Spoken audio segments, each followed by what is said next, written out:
So, on one level, any trade that happens is beneficial, right? Because as long as it was voluntary and people didn't have to engage in that trade, then they're benefiting almost by definition. But the question is, well, why does trade take place at all? And one of the original arguments for trade was this idea of specialization, right? And the idea with specialization is it allows both nations and companies within those nations and people within those companies to specialize in what they're best at and then trade. And because they're able to specialize and produce more, then when they trade, everybody can consume more. And so the reason that they're able to do that, one is comparative advantage, which we're going to talk about in this video. And the idea is with comparative advantage, you just have a lower opportunity cost for whatever reason. Another is economies of agglomeration. Basically, when I'm next to a whole bunch of other firms in my industry, then I get cost reductions, maybe because there's a lot of workers nearby, there's a lot of ideas in the air, there's supply chains that are nearby, and so I get lower costs. And the other is just economies of scale. If I'm producing for a limited region, but then I expand production for a global audience, then I may enjoy economies of scale and my costs could go down. So when we think about comparative advantage, what we want to do is think about first absolute advantage and then comparative advantage. So absolute advantage just means that you can produce more, use fewer inputs to produce a good. And so in our example, that input is basically time. And so who can produce more? And then comparative advantage is really who has the lower opportunity cost. So who has to give up less. And so if we each specialize in the good in which we have a comparative advantage, then we can produce more in total and trade, and then we can consume more.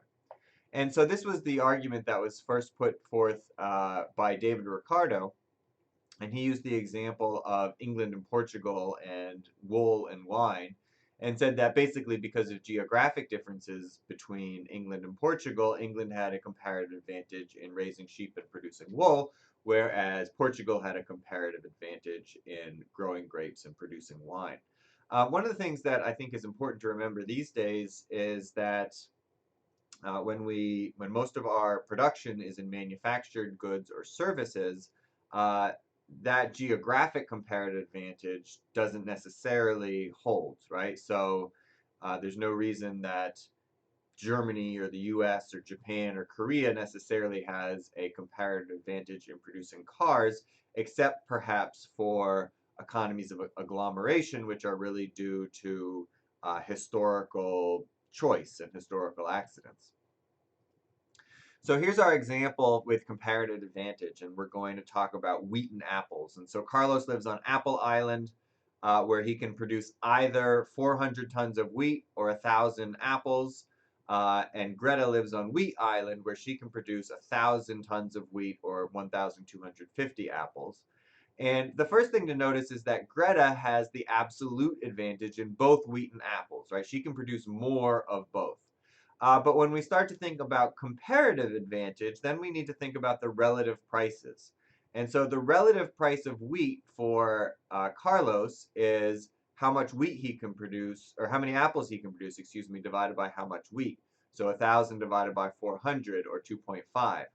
For Greta, it's the same apples divided by wheat, but now it's 1,250 divided by 1,000, which is just 1.25. So basically what that means is that she only has to give up 1.25 apples for each ton of wheat, whereas Carlos has to give up 2.5 apples. So Greta has the lower opportunity cost and therefore has the comparative advantage in wheat, which is why we called it Wheat Island. On the other hand, if we think about the relative price of apples, well, that's 400 divided by 1,000 for Carlos, or 0.4. And for Greta, it's 1,000 divided by 1,250, or 0.8. And so in this case, Carlos has the comparative advantage in apples because his opportunity cost is lower. He has to give up fewer tons of wheat to produce an apple, 0.4 instead of 0.8. And so if we think about where they consume, without trade, right? We can say, all right, well, they have this sort of production possibility set where Carlos can either, produce 4,000 tons of wheat or 10,000 apples. I think they just multiplied everything by 10 here. Greta can produce 10,000 tons of wheat or 12,500 apples. And so if they just produce themselves and consume, then Carlos consumes here at point D. That's his highest utility, highest indifference curve. And Greta consumes here at point E at 6,000 tons of wheat and 5,000 apples. But if they specialize, then we know that Carlos is going to produce only apples and Greta will produce only wheat. So there'll be 10,000 apples produced and 10,000 tons of wheat. And then the question is, well, can they trade and become better off? And the answer is yes. So there are actually going to be a lot of different possible trades that they could make. It's just going to have to be between their opportunity costs. And a lot of that is going to depend on the bargaining power and reservation option. And so one country, one person, one company might have more bargaining power and get a better deal than the other company, but they're both going to be better off. And so in this case, their consumption, their frontier shifts out, right? Carlos could still just consume all of his apples, 10,000 apples, so that didn't change. But now he can trade some of those apples for wheat and increase his consumption frontier. Similarly, Greta could just consume all her wheat, or she could trade some of that wheat for apples. And so in this case, they just trade 4,000 apples for 2,000 tons of wheat.